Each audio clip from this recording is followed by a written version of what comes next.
Living with Sophie was exhausting in the strangest way possible.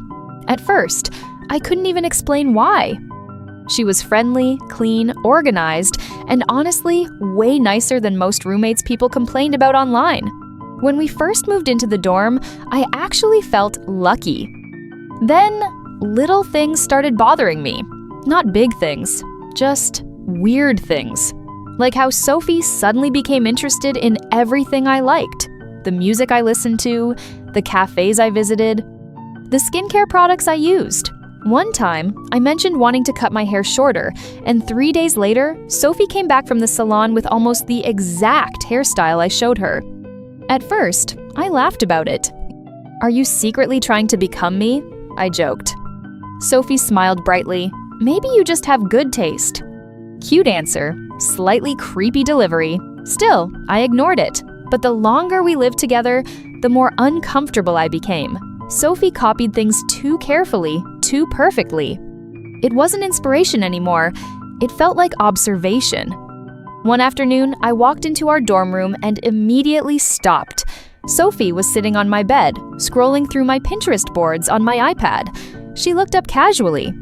"Oh, hey!" I blinked slowly. "Why are you using my iPad?" "You left it unlocked."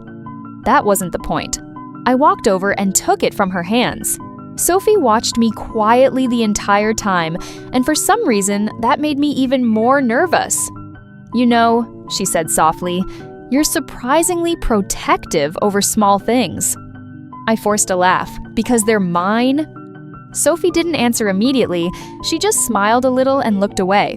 That night, I couldn't stop thinking about the conversation. The next morning, things got worse.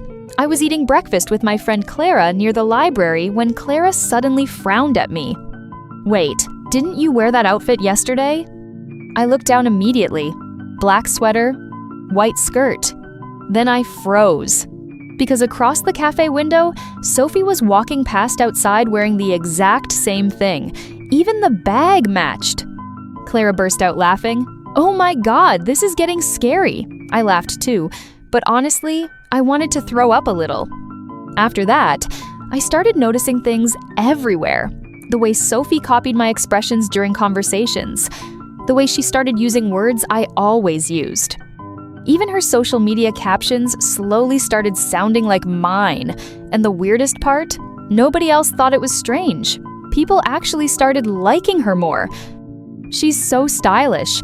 She's really confident. Sophie feels cooler lately. Every compliment felt like a tiny slap to the face. Then one evening, I came back from class early because my professor canceled our lecture. The dorm room door was slightly open. I pushed it slowly and froze instantly. Sophie was sitting at my desk. Using my laptop, my design project was open on the screen. For a few seconds, my brain completely stopped working. Then I walked forward quickly. "What are you doing?" Sophie looked up calmly like nothing was wrong. "You're back early." Again, not an answer. I grabbed my laptop immediately. "Why are you touching my stuff?"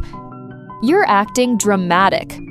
Her tone stayed weirdly calm, and somehow that made me angrier. "You opened my project." "I was just looking." "With my password?" For the first time, her expression changed slightly. Only slightly. Then she leaned back in the chair and crossed her arms.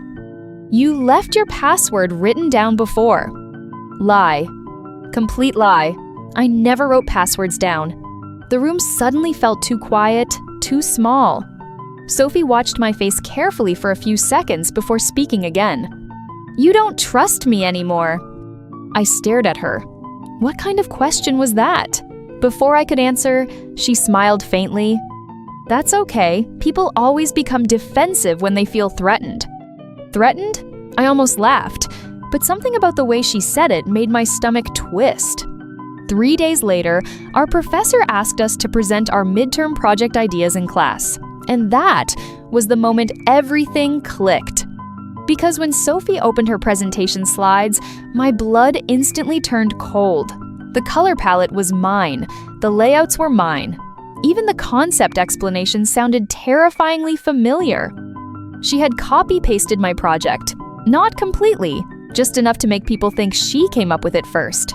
I sat there frozen while the professor smiled proudly at her presentation. This is one of the strongest concepts so far. Sophie smiled softly. Thank you. Then she looked directly at me, just for a second, but it was enough. She knew exactly what she was doing. After class, I followed her out of the building immediately. Did you copy my project? Sophie turned around slowly. Then she laughed, not loudly, just softly enough to sound insulting. You really think I'd copy you? You used my entire concept. That's a bold accusation. You literally stole my ideas. Sophie looked at me quietly for a moment before stepping closer, and for the first time since meeting her, I saw something cold behind her smile. You should calm down, she said softly. People might hear you. A chill ran through my body, because suddenly I understood everything. Sophie didn't just want my ideas, she wanted my life. And honestly, I was starting to feel like she might actually take it. That night, I couldn't sleep at all. I kept replaying every strange moment inside my head, every copied outfit, every copied habit, every fake smile. The worst part was realizing Sophie had probably been studying me from the beginning, while I was stupid enough to think we were becoming friends.